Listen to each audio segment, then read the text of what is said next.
ربي بالمصطفى بلغ مقاصدنا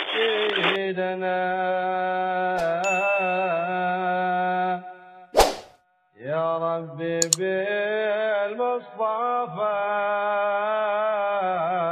Waktu satu kali berjamaah, Bu, Pak, satu kali berjamaah oleh Allah dibalas pahalanya sama dengan sholat 50 rakaat yang dilakukan oleh umat sebelum itu adalah ibadah sholat.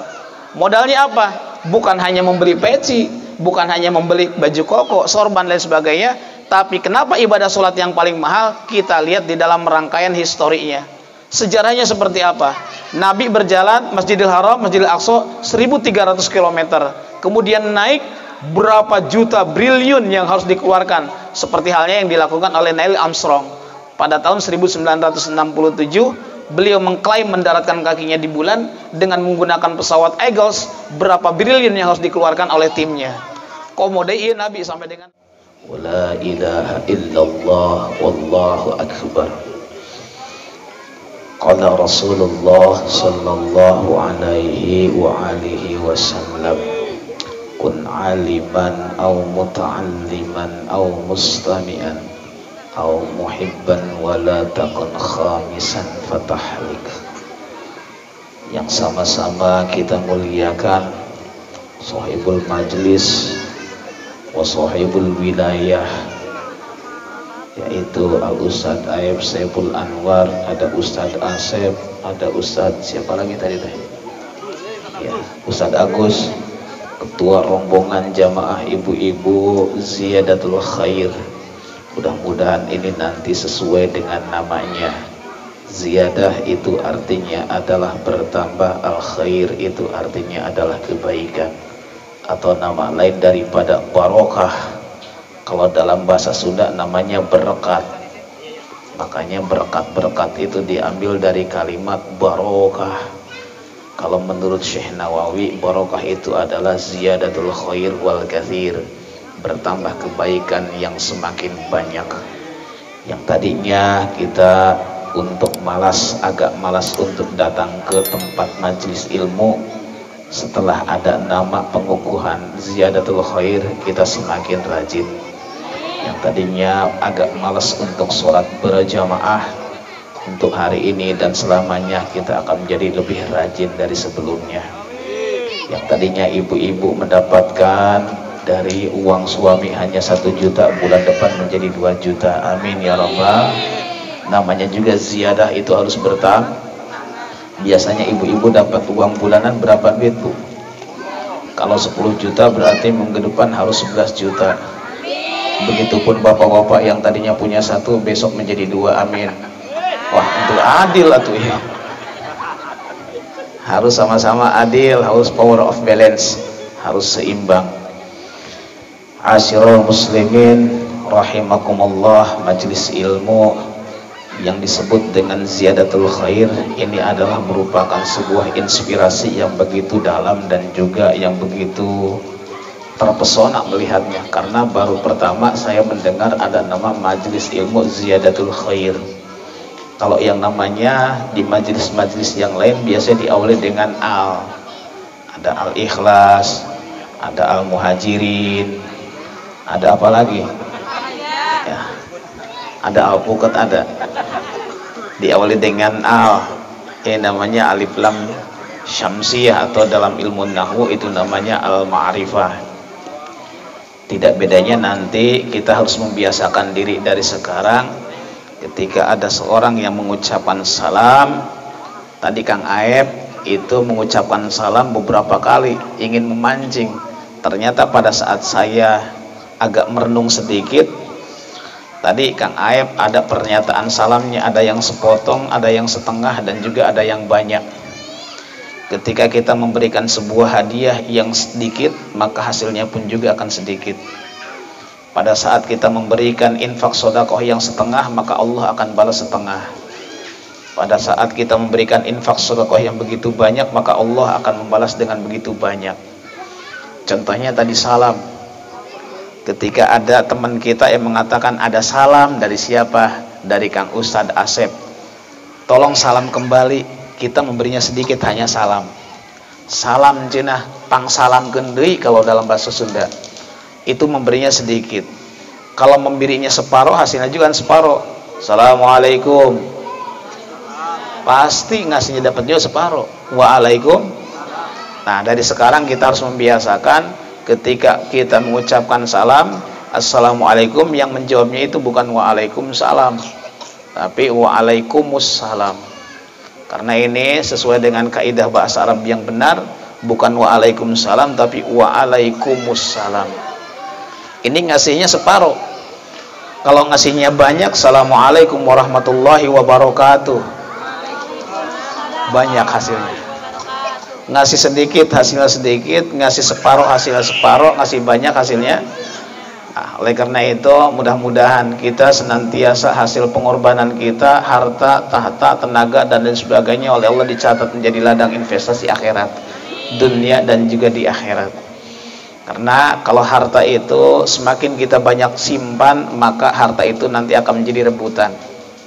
Kita banyak harta yang sangat lebih, kemudian kita simpan sampai terbawa kita mati, maka harta itu pasti akan menjadi rebutan dari para ahli waris.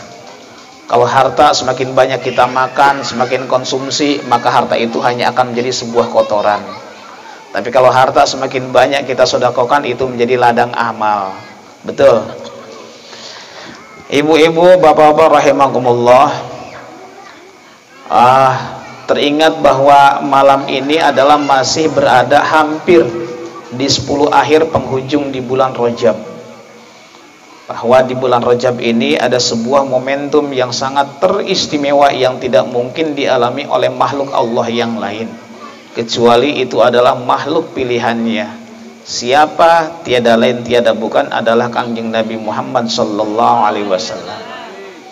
Karena beliau ketika pada tanggal 27 Rajab sekitar 1444 tahun yang lalu, beliau itu telah diperjalankan, bukan keinginan beliau. Beliau itu berjalan bukan dari pasar ke pasar. Nabi Muhammad itu diperjalankan oleh Allah bukan dari mall ke mall. Nabi Muhammad diperjalankan oleh Allah bukan dari hotel ke hotel. Tapi kalau kita mau mengikuti ajaran Rasulullah Muhammad SAW, ikutilah bagaimana pada saat peristiwa rangkaian acara tersebut atau rangkaian peristiwa tersebut adalah Nabi diperjalankan dari masjid ke masjid. Hanya bapak-bapak, wabil khusus, mari kita isi di dalam bulan Rajab ini dan selamanya adalah hiduplah penuh di dalam masjid ke masjid. Karena Nabi ketika mendapatkan perintah dari Allah adalah dari masjid ke masjid, bukan dari mall ke mall, bukan dari pasar ke pasar, tapi dari masjid ke masjid. Berapa radiusnya tuh kira-kira, Bu? Subhanalladzi asra bi 'abdihi lailan minal masjidil haram ilal masjidil aqsa. Dari Masjidil Haram ke Masjidil Aqsa ini radius perjalanannya kurang lebih 1300 km. Kurang lebih ya. Kalau tidak percaya silakan oleh ibu hitung sendiri sama bapak tuh. Kurang lebih 1300 km dari Masjidil Haram ke Masjidil Aqsa. Kemudian sampai langit ke-7 tembus sampai bertemu dengan Allah. Maka di langit yang pertama pada saat Nabi dimi'rajkan, bertemulah dengan yang namanya Nabiullah Adam alaihis salam. Di langit yang kedua bertemu dengan Nabiullah Isa bersama dengan Nabi Yahya Zakaria. Di langit yang ketiga bertemu dengan Nabiullah Yusuf alaihissalam. Di langit yang keempat bertemu dengan Nabiullah Idris alaihissalam. Di langit yang kelima bertemu dengan Nabiullah Harun alaihissalam. Di langit yang keenam bertemu dengan Nabiullah Musa alaihissalam. Di langit yang ketujuh bertemu dengan Nabiullah Ibrahim alaihissalam. Insya Allah mual apal. Minimal orang dina sejarah hafal, minimal. Ketika Nabi dinaikkan oleh Allah sampai dengan melewati batas di luar nalar manusia dan juga malaikat, malaikat saja tidak berhak untuk bertemu dengan Allah. Hanya satu makhluk pilihan Allah, yakni komunikasi dengan Allah dengan membawa oleh-oleh yang namanya ibadah sholat yang 5 waktu. Betul? Kemudian kita bisa menjaga sholat yang 5. Kita sholat 5 waktu 1 kali berjamaah, Bu. Pak, 1 kali berjamaah oleh Allah dibalas pahalanya sama dengan sholat 50 rakaat yang dilakukan oleh umat sebelum Nabi Muhammad. Kita sholat satu waktu, tadi Isya berjamaah. Sholat Isya berjamaah kalau di rumah berarti ibu sama anak, atau suami sama anak, atau suami sama istri. Kalau suaminya pakai mukena, suami sholat di rumah berarti pakaiin mukena. Sayyidina alusna adalah suami sholatnya di masjid. Berjamaah satu kali, maka Allah akan mencatat orang yang berjamaah sholat fardu satu waktunya adalah dicatat oleh Allah 50 waktu yang dilakukan oleh umat sebelum Nabi Muhammad SAW. Karena saking sayangnya Nabi Muhammad, saking sayangnya Allah sama Nabi Muhammad sama umatnya sampai mondar-mandir bulak-balik dari langit yang ke-6 sampai dengan Sidratul Muntaha. Anehnya pada saat rangkaian peristiwa tersebut ada sebuah kejadian-kejadian yang heboh di luar nalar manusia. Makanya ada beberapa nabi yang memang kita harus yakini bahwa nabi-nabi yang sampai saat ini belum wafat masih ada. Yang pertama adalah Nabiullah Isa alaihissalam. Beliau bersemayam di langit yang kedua. Kemudian yang kedua itu adalah Nabiullah Idris alaihissalam, bersemayam di langit yang keempat. Dan Nabiullah Hidir alaihissalam di dasar lautan. Kalamun orang arek memangkatan rangkaian perjalanan menuju ke Lampung, Bangkauni, Merak Bangkauni, hadiah hadorah kepada siapa? Kepada Nabiullah Hidir alaihissalam. Karena Nabi Hidir harus kita yakini beliau belum wafat dan disimpan oleh Allah di dasar lautan. Ada yang mengatakan itu Nabi Hidir, katanya ketika saya bepergian ke kota Mekah seperti Nabi Hidir. Jangan dipercaya itu mah, karena tidak punya dasar yang yakin. Kalau kita harus punya dasar keimanan, Nabiullah Idris alaihissalam itu ada di langit yang keempat, kemudian Nabiullah Hidir itu ada di dasar lautan. Ma'asyiral muslimin rahimakumullah. Maka sangat naif sebetulnya ibadah sholat itu, ibu bapak, tidak lama. Sampai kapan? Sampai kita mati. Tekudulillah iya. Sholat itu hanya sampai kita mati. Setelah mati kita tinggal menikmati fasilitas hasil perbuatan dari amaliyah manusia ketika hidup di alam bumi ini. Pada saat Nabi ngetuk pintu bersama dengan malaikat Jibril di langit yang pertama itu sudah ada polisi, bu. Kita jangan pernah anggap di langit itu tidak ada penjaga pintunya. Pintu langit di dalam kitab Mukhtarul Hadis luasnya ini adalah 70 tahun perjalanan manusia di alam bumi. Ini pintunya. Pintu langitnya sagede kumaha. Pintu langit itu adalah sebesar 70 tahun perjalanan manusia ketika hidup di alam bumi. Ada memang yang sudah viral, ada orang yang melakukan perjalanan naik sepeda dari Madura ke kota Arab Saudi. Paling jaraknya berapa bulan? Sampai dengan sekitar 2-3 bulan baru nyampe ke kota Mekah Al-Mukarramah. Itu ada di viral. Ternyata sampai dengan nekat beliau ingin melihat Ka'bah Baitullah, melakukan perjalanannya menggunakan sepeda. Dari sepeda darat, pas lautan, naik laut sampai dengan 3 bulan. Ini luasnya pintu langit adalah 70 tahun perjalanan manusia. Begitu luas. Pada saat Nabi naik di langit yang pertama bersama dengan malaikat Jibril, kemudian pintu langit itu diketuk oleh Jibril. Berarti lengan malaikat Jibril sagede kumaha wallahu alam. Tangan malaikat Jibril seperti apa? Pintunya saja, pintu langit itu adalah 70 tahun diketuk. Assalamualaikum. Kemudian polisi di langit itu menjawab waalaikumsalam. Siapa engkau? Saya Jibril. Dengan siapa engkau? Saya bersama Muhammad SAW. Untuk apa? Apakah memang ditugaskan oleh Allah untuk menghadapnya? Ya, saya ditugaskan oleh Allah untuk membawa Muhammad supaya bertemu dengannya. Ini di langit yang pertama sudah ada interogasi dari malaikat. Apalagi kita ketika ruh kita dinaikkan oleh Allah Subhanahu wa taala, ketika dicabut nyawa oleh malaikat Ijrail, kemudian di langit yang pertama itu diketuk dulu. Ruh itu minta izin pamit, assalamualaikum, kata ruh. Kemudian malaikat yang pertama di langit yang pertama itu ngawaler, bahasa kita menjawab, siapa engkau? Saya adalah Fulan bin Fulan. Ternyata malaikat penjaga langit yang pertama itu sudah tahu beliau itu pada saat hidup di alam buminya penuh maksiat. Kemudian apa yang dikatakan oleh malaikat penjala gate yang pertama? Yang dikatakan, kazabta, engkau telah berdusta. Kamu tidak berhak untuk bertemu dengan zat ilahi Yesus yang maha rubi. Tidak berhak untuk bertemu dengan zat suci. Kenapa? Karena jiwamu, dirimu ketika hidup di alam bumi penuh dengan kedurhakaan.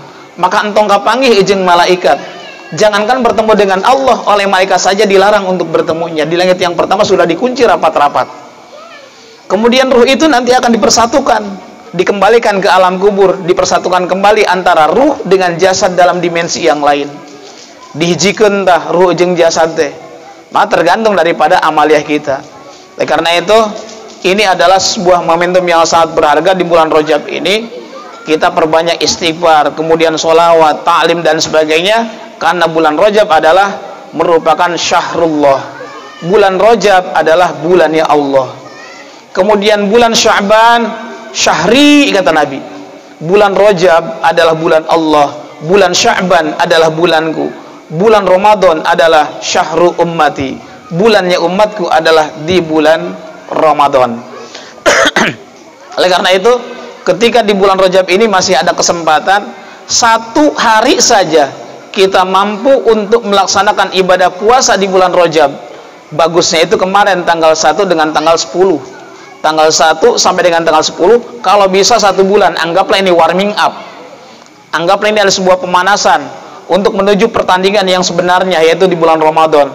Kita kalau main bola tanpa pemanasan, kram kaki kita.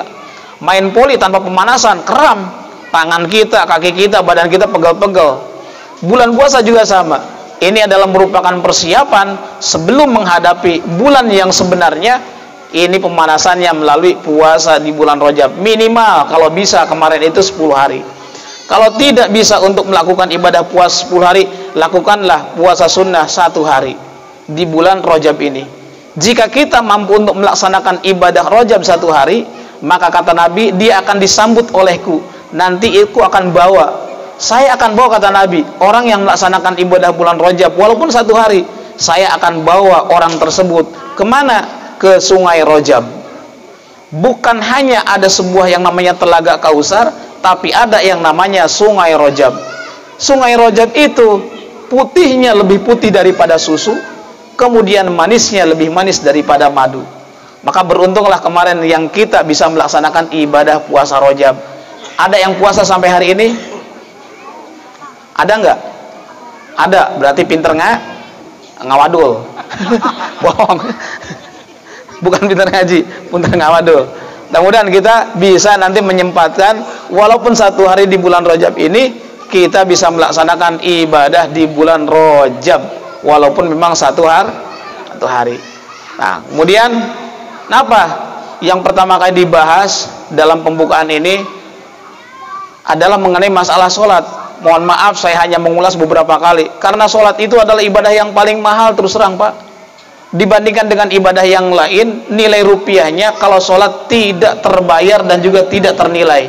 Karena saking tidak ada nilainya, sampai dengan angka 0 kalau di komputer ataupun di HP, ini sudah tidak usah mentok.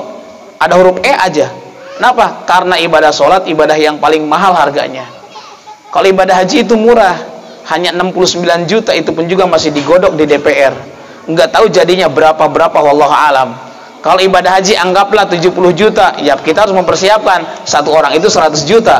Belum nanti untuk biaya ratib setiap hari di rumah, untuk peninggalan di rumah. Paling hanya 100 juta lah, itu dianggapnya murah. Biaya untuk zakat mal itu murah. Zakat mal hanya 2,5%. Zakat rikaz itu murah, sama. Zakat hasil temuan itu murah. Zakat tijarah itu murah, apalagi zakat fitrah itu murah. Yang mahal itu adalah ibadah sholat. Modalnya apa? Bukan hanya membeli peci, bukan hanya membeli baju koko, sorban dan sebagainya, tapi kenapa ibadah sholat yang paling mahal? Kita lihat di dalam rangkaian historinya. Sejarahnya seperti apa? Nabi berjalan Masjidil Haram, Masjidil Aqsa 1300 km.